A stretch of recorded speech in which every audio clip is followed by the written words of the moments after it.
Hello, let's go over how to solve my puzzle. I heard you like sums. It's my puzzle, so it's by ranks. So this is just a standard killer Sudoku, so just standard killer cages. And the way those work, let's just go over the rules just in case you're unsure. So we do have standard 9 by 9 Sudoku rules. So in every row, every column, and every 3 by 3 box, we are placing the digits 1 to 9 exactly once each. We also have these killer cages in the grid. Cages are just these cells surrounded by dotted lines. Those are always called cages. The killer cages specifically have rules that the digits in the cage sum to the clue in the top left. So these 3 sum to 6, these 3 sum to 19. In addition to that, you can't repeat digits in a cage. That's important for something like, say, this 27 cage down here, where if I put a 1 here, I can't put a 1 anywhere else in the cage. So those are the rules. There's also a link in the description if you want to try it yourself. My target, the reason I created this puzzle was for Chatty Cathy. So I'm going to link her solve of this in the description. You can check that out. She is learning how to solve variant Sudokus on her channel, which is both awesome and very brave.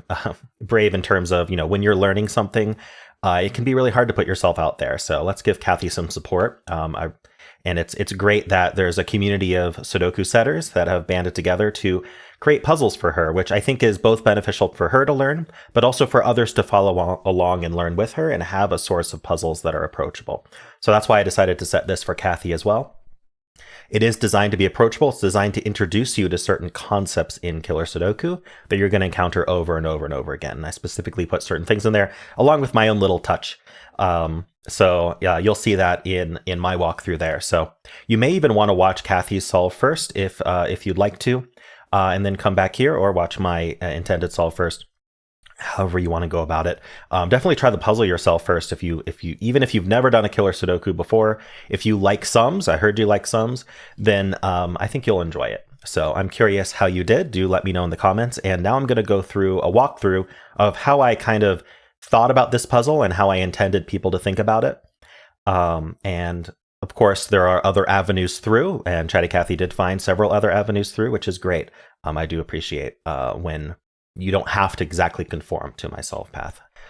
So anyway, all of that said, I am going to get started. I'll hit restart. There's not really a reason to time myself here, but anyway, my hope was your eye would be drawn to this 6 cage up here. But there are plenty of cages in this grid that you can just immediately pencil, and I think that's perfectly fine to do. So 6 cages are 1, 2, 3, 7 cages are always 1, 2, 4. This is something to really internalize. 2 and 3 and 4 and 5 cell cages in 9 by 9s. Think about the minimums and maximums, right? Since you can never repeat digits, it's always good to remember that. So even one that goes around corners, things like that, you can still just look at the number, look at the size, and go, that one's one of those restricted ones. There's always going to be 2 sums that are completely restricted, right? So the very bare minimum is 1, 2, 3. So that's going to be 6. But the 7 is also restricted because we have to add 1 to one of these digits, and there's only one digit we can add 1 to and not repeat a digit, right? We can't add 1 to the 1, we'd be 2, 2, 3. We can't add 1 to the 2, we'd be 1, 3, 3. So we have to add 1 to the 3, and we get 1, 2, 4, and that's how we get to 7. Once you get to 8, now there's 2 possibilities. Once you get to 9, now there's 3 possibilities. So it gets a little bit looser and looser. And once you're in the middle, they're probably not worth looking at until you've restricted them further. So we got this 6, we got this 7, an 11 and 4. Think about what the minimum of a 4 cell cage is. Well, the minimum is 10, 1, 2, 3, 4. Adding 1 to that, it's still going to be restricted to only one option. It's going to be 1, 2, 3, 5. So I'm just going to go through here and I'm going to talk about all of the restricted ones. So the ones with only one option, we're going to pencil them. 30 cage has to be 6, 7, 8, 9. That's the other end of the 10, right? 6, 7, 8, 9 adds to 30. So the range of 4 cell cages is 10 to 30. So if you've got a 30 cage, a 29 cage, a 10 cage, and 11 cage, you can just immediately pencil it. 3 cage is 1, 2. Some of these have 2 options. I am going to pencil the ones with 2 options as well. If they're dominoes, those can often be helpful, so you can remember what's restricted out of them. So the 5 and the 6 have 2 options. 3, 4 have 1 option each. 5 and 6 have 2 options each, right? So the 6 can't have the 3 in it. We can't double the 3. That's why it only has 2 options. So it's going to be 1, 5 or 2, 4.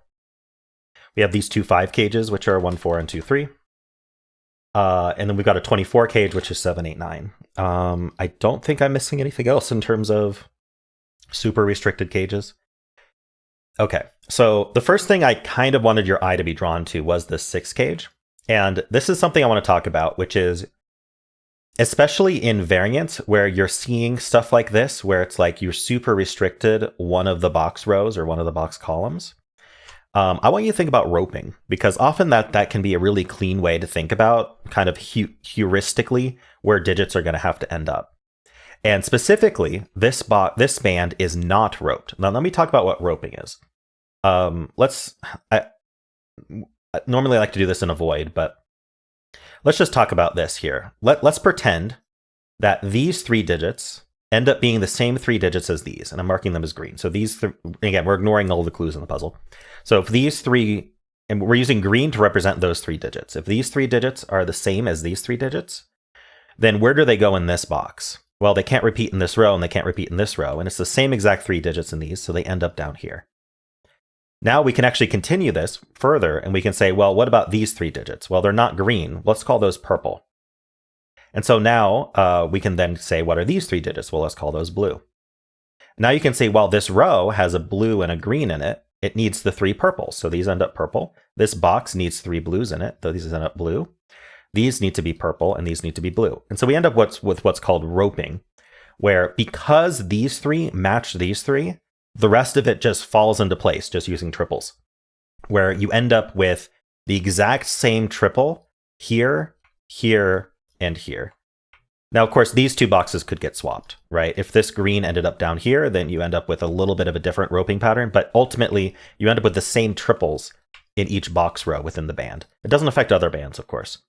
And you can do the same thing in stacks. Now, let's talk about kind of the opposite then. There's another option, which is that these are green and this is purple, right? So you have 2 greens here that match these greens, but then you have 1 non-green here.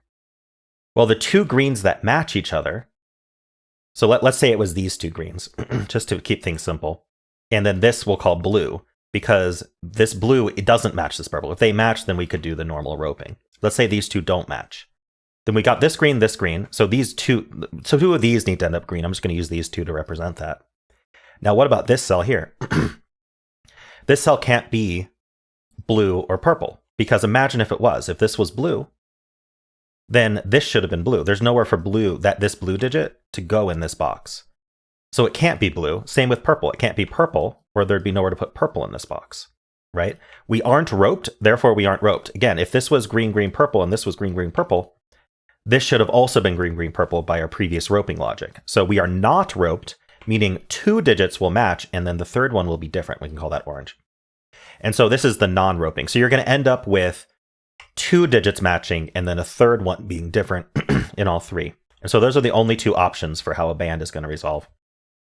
And so up here, what we're seeing is we have 1, 2, 3 here, and 1, 2, 4 here. So we're actually not allowed to put another 3 in here. There are other ways around this, by the way. Kathy actually found a different way through, which was perfectly fine. But this was kind of my intent to prime you for this. And if you know to be looking for this kind of thing, that can really help streamline your solve. So 1, 2, 3, 1, 2, 4. It's the exact situation we talked about. We've got 1, 2 here, 1, 2 in here. So 1 and 2 need to go down here, and they need to go down here without a 3 or a 4. So that means this is 1, 2 with a 5, and that shunts the 3 down to here in this cage. Because if we did 1, 2, 3 here and 1, 2, 3 here, there'd be nowhere for 3 in this box. So that was kind of my intent there. And then now you can see that this 7 cage can't use the 1 and the 2, which you can also see just from this 6 and 7 cages here as well. And so 7 is either 1, 6, 2, 5, or 3, 4. If you can't use the 1 or 2, it is down to just 3, 4. And now this 13 cage can't use the 4 or 5, so it ends up being only 6, 7. And then now these are just the 2 digits that remain, which are the 8, 9. All right. Now, I kind of expected you to, there's 2 places you could go with this. One is you can keep following. I feel like most people would follow up on this 3, and so that's what I'm going to do. But you can also notice something similar happening in this stack. So maybe you can think about this stack for a little bit while I also talk about this 3, if you can multitask. Or you can pause and think about this stack, but I'm going to continue with this 3 just for a little bit. So something to know about 9 cages, there are 3 options for 9 cages. 1, 2, 6, 1, 3, 4, or 2, 3, 4. So basically, if you want to omit the 1, if you want to omit the 1, right? Think about the minimum 3 digits that go in this cage if we did not put a 1 in it. Well, it'd be 2, 3, 4, and that does add to 9. So Without the 1, this is minimum 2, 3, 4. So that would be the only way to omit the 1, and the 3 is gone. So we cannot omit the 1. So we are going to have a 1 in here. Now with the 1, we need 2 digits that add to 8. And so adding to 8 and 2 digits without using the 1, we can't do 1, 7 because we've already used the 1 in the 9 cage to get us to needing to add to 8, right? So the remaining would be 2, 6 to add to 8 or 3, 5 to add to 8. We can't do 4, 4 because that would repeat the 4. And again, without the 3, we can't do 3, 5. So actually, of the 3, so we got 1, 2, 6, 1, 3, 5, 2, 3, 4. So you might be able to think about, once you get used to 9 cages, hey, a 9 cage without a 3 is always 1, 2, 6. And so now that that's a 1, 2, 6 triple, you can clean this up. You can put the 5 there. And then you can also place the 4, 7 pair down here to finish that off. All right.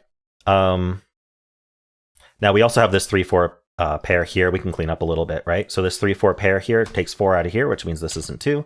And it also takes 3, 4 out of here, which takes 1, 2 out of here. All right, now a 13 cage. This 13 cage is actually quite limited. We know it's not the 6, 7, right? There were only 2 other options for 13. There was the 4, 9 and the 5, 8. Can't use the 4 because of the 4, 7 here. So this ends up 5, 8. That takes 5 out of here, which takes 1 out of there. All right, just making sure. Okay, we also get this 1, 2 pair here, which does place the 5 and then the 1. And then that gives us the 2 and the 1. That gives us the 2, which gives us the 3. And this can't be 2, 3, so it is a 1, 4. This one also takes 1 out of these. And a lot of the issues Kathy ran into, and I'm as a lot of new people are going to run to, is scanning problems. And I'm kind of subverting that by having the conflict checker on for pencil marks. I do that so that you can see what you should have been able to scan if you paid attention. I'm not going to solve this with the conflict checker off, just because I want to make sure that I'm not missing something trivial that, you know, since this is supposed to be instructional, and most of my videos are supposed to be instructional, and that's why I don't turn it on, but turn it off. But I do recommend, if you are new to Sudoku, only turn on the conflict checker, especially for pencil marks, once you're confident that you would have seen it anyway. If it's just helping you streamline your solve, that's good. If it's helping you solve it in general, like, hey, I wouldn't have seen that if it weren't for that conflict checker. If you don't feel like you're at that point where it's like, okay, it's just really rare for me to mistake a scan like that, then you're still going to miss things like this 1, 4 pair looking up, right? So you're still not getting yourself used to scanning, and you're just going to be missing these things anyway. So I recommend getting used to scanning first. And so here I've cleaned up what I believe is reasonable to clean up at this point. And you could pound this stuff a little bit more. There is probably a lot more you can find here, but I did build this in here, and I did talk about this stack. So let's talk about this stack here. So first of all, we have this 7, 8, 9 here. And we already know that this is 1, 2, 3 up here, so we know we are not roped. Since we're not roped, we cannot put 7, 8, 9 here. Therefore, there has to be a 6 in here, right? So this has to be there has to be a 6 in here, so this cannot be the 6, right? Because we're going to end up with either 6, 7, 8, or 6, 7, 9, or 6, 8, 9, but we're not going to do 7, 8, 9, because that would cause roping, and then we wouldn't be able to fit the 7, 8, 9 here because of the 1, 2, 3. The other thing that I want you to notice, and you can do this right from the start, and this is something Kathy didn't think about in the puzzle, which I think is indicative of just inexperience with Killer Sudokus. And I think this is a really good teaching experience, because Kathy struggled a lot thinking directly about sums. Like, hey, how does this 27 work? Let's go through cases. How does this 11 work? Let's go through cases. I know that I can't put certain digits in certain places. Oftentimes in Killer, it's a lot easier to think about what's not in, or basically combining cages, thinking about outies, things like that. So let's think about these 2 cages together. We know that these 6 cells sum to 35. All 6 of these, they're going to sum to 35. We also know that an entire box sums to 45 because it has 1 through 9, and 1 through 9 sums to 45. So what do these 3 cells sum to? Well, these 3 cells sum to 10 because we have to get from 35 to 45. So these sum to 10. So you can kind of imagine a little 10 cage here. And this 27 overlaps it. So if these 3 sum to 10, what do these 2 have to sum to? Well, to get to 27 from 10, they have to sum to 17. This is like a 2-cell 17 cage. It has to be 8, 9. And that 8, 9 is going to look up and make that a 7. And so now we know that this is 6, 8, 9. Okay. There's a few ways you can move forward from here. We do know, let's see, what is the best way to move forward? So you could think about this more probably. We know that this is 11 and then this is 10. You could think about that. Let's see if there's... The other thing I kind of built into here was this 26 gauge here. And I did not intend anyone to think about the 26 gauge directly. Instead, I've intended to think about the outies. So let's at least prime ourselves to think about that right now. We know these add to 10. We have 7 and 3 adding to 10, and this adds to 26. So these 6 cells add to 36. And so that leaves these 3 cells to finish off the 45. So from 36 to 45, these add to 9. Well, we already know a 3-cell. There's basically a 3-cell 9 cage sitting here, right? It's kind of like, I could even draw it in if I wanted to, right? This is a 3-cell 9 cage right here, because we need to do 9 plus 10 is 19 plus 26 is going to get us to the 45. And so if there's a 9 cage here, we can't put 8 or 9 in it. This has to be 6, and once a 6 is in a 9 cage, we end up with a 1-2 pair. So that is that's a really great way to move forward from here, because we end up with this 8, 9, 6 here. And we have this 1-2 pair, and that does allow you to then just fill out what the rest of this 26 is if you want. So it's not 1, 2, 3. We get 4, 5, 8, 9, and this does clean up quite a bit. These can't be 5. This can't be the 4. Okay. So now this is probably where we just pay attention to the cages that we haven't paid too much attention to yet. Sometimes thinking about this 19, maybe this 19 is restricted, we're not sure. You can also think about this, right? What's this cage? I know it's not there, but it is a cage, right? We can combine these. So we can think about what this cage would be as well. So we've got the 19 plus the 7, that is 26. And so from 26 to 45, we would need another 19. So it is actually just 2 19 cages. So because we know it's 2 19 cages, we're probably not going to get a whole lot out of thinking about them, because there's just going to be 2 different options for what these 19 cages resolve as. One thing we do know, though, is that because of this 5, we know this 19 cage contains a 5. So that might be something to think about, actually, right? Because now that we know there's a 5 in there, this 5 might distinguish what these 2 19 cages are. So now we think, okay, it is worth thinking about. So with the 5 in here, to get to 19, we need another 14. So you can think about, we have like a 2-cell 14 cage in here that joins the 5. So to get to 14, we can't use the 5 again. So we can't do 5, 9. So we have to do 6, 8. So this is 5, 6, 8 only. And then this now, because of the 5, 6, 8 triple, always follow up on your triples, right? You're going to forget later if you don't. You're going to have to rescan it. So you see a 5, 6, 8 triple. Okay, that affects the rest of the row. Let's clean that up, right? This is a 7 and a 9. This is 6 and an 8. And now we know exactly what this 19 cage is, right? It's going to be, we have 1, 2, we need the 3. We have the 4, we have 5, 6, we need 7 and 9. And sure enough, 3, 7, 9 does add to 19, so we're good. And then we can just finish off these triples here as well. So we have 1, 2, 3, 4, 6. We need 5, 7, 9. And then here we've got 1, 2, 3. We need 4. We have 5. We need 6. We have 7. We need 8. All right. So these triples should help. We also have this 8, 9 pair here, and we have this 7, 8, 9 triple. Let's not forget about that. The 8, 9 pair does resolve this 4. The 7, 8, 9 triple resolves this 6. That's 8. 7, 8, 9 also means this isn't 7 or 9, so that's our 5. All right, and we're left with a 7, 9 pair here, which I don't think is resolved yet. Okay, so the other thing you could have seen also, which was that we had this 1, 2 here and this 1, 2 here. This couldn't have been 1, 2, so this ended up being a hidden 1, 2 pair. So you could have seen that too. Lots of ways forward. Okay, so now I think let's think about some of these cages over here, which are probably restricted at this point. So a 12 cage, right? We know a 12 cage is going to be a little, the kind of even cages tend to be a little bit more restricted than the odd cages because we can't repeat digits. We can't do 6 plus 6, right? So we know there's no 6 in here. We know there's no 6 in any of these. So we can actually say there's a 6 in one of these two. And actually these 6s just look in, placing it. So that's not a 6. With a 6 here, that's going to be 7. 6 plus 7 is 13. All right. And I'm sorry, I didn't plan out a path for this. I'm basically just resolving my own puzzle, but I kind of know what I intended. But anyway, this 7 looks over here. We get the 8, 9 pair. All right. So I'm going to keep looking at this box here. We know these add to 12, so we're going to think about this a little bit harder. Could we be 3, 9? Seems like we could be. No, we can't. There's a 3 down here. Sorry. Misscan that. 3, 9, 4, 8. And so what I do in my head when I do this is I take the extreme first, right? We know the extreme is 3 plus 9. Those are the outermost digits. And then I just pull them both in by one at a time. So 3, 9, 4, 8. Can I do 4, 8? And something I'm thinking about with 4, 8 is it okay for these to not be 4, 8, right? Can this be a 5, 9 pair? It seems like that's reasonable. So we could do 4, 8. Can we do 5, 7, right? Add 1 to the 4, subtract 1 from the 8. 5, 7. The 7's in the box. We can't do that. And then 6, 6 would repeat the 6. So this is 4, 8. That removes 4, 8 from here.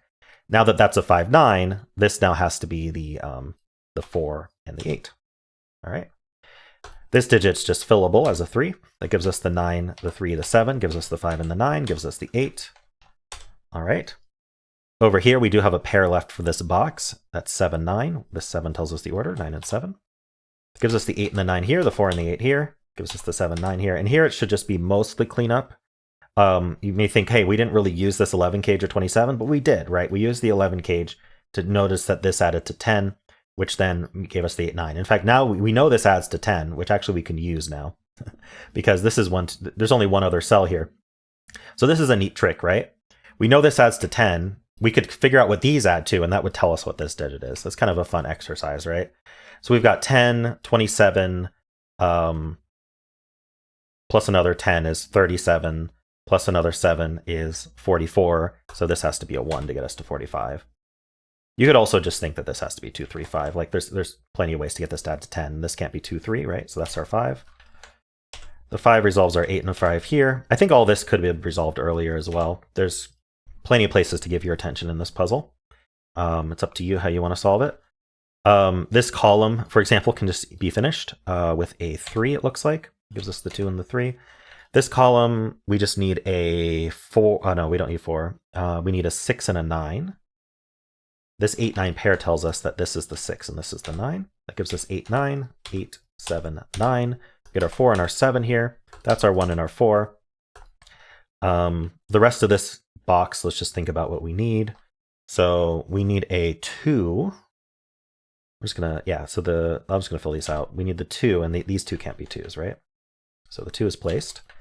What else do we need? We need a 5 and a 6. So this 6 tells us the order. Oopsie. 5, 6. Gives us the 6, 5 here. And here you can see we're just filling out the rest. So let's just think about this triple here. We know we need the 1, which goes here. These are all just finishable. We need the 4, and then we need the 6, right? And we do look and see 1, 4, 6 does add to 11. That's 2 and 1. That's 3 and 2. 4 digits left. We need a 3. We're just going to place them all, right? We need the 3. We need the 4. We need the 5. And we need the 7. All right. Cool. So hopefully that was approachable for you. And hopefully by watching my walkthrough, you learned a few things about how to think about Killer Sudoku that maybe you ended up tinkering around with sums. Notice that there wasn't any real sum tinkering at all in this puzzle necessary. I try to avoid adding sum tinkering to my puzzles. I don't like doing it myself, so why would I make my solvers do it? And so pretty much every step that involved a killer cage had that cage restricted to one option. There were a couple where we just penciled like early on, like we know a 5 cage and a 6 cage have 2 options, but those are easily pencilable. But like I wasn't making you take a 27 cage and thinking about the 15,000 options a 27 cage has and only one of them works. I wasn't making you do that. But what I did make you do was think about roping. Thinking about roping can really, really help you in situations. And this, whenever there's clues that are doing stuff like this, right? Or like you've got a line somewhere, right? And the line's doing something like that, like maybe a palindrome or something like that. Or you've got killer cages with different sums doing this, right? That's often an opportunity to think about, well, let's include roping in our toolbox for this puzzle, because maybe that's useful. And I tried to prime you with this, right? 1, 2, 3, 1, 2, 4. Okay. Maybe we're thinking about how this band's not roped. And then I gave you this 7, 8, 9 here with this 1, 2, 3 saying, okay, this stack's also not roped. We better not put 7, 8, 9 in this 30 cage. Things like that were kind of the initial ideas behind this puzzle. There are, of course, ways around it. And then this 20, and then also outies, right? Adding this 24 to this 11, making this add to 10. I purposely made this 27 so that we would be forced to put an 8, 9 here, right? So if you're thinking about the correct sums, there's only one way to do it, and that gives you progress in the puzzle as you move through. So yeah, cool. Hope you enjoyed this. Let me know how you did on it. And if you did enjoy this, definitely check out Kathy's video. I did make this puzzle for her, and her journey has been very interesting so far. And also leave a like, subscribe, and a kind comment below.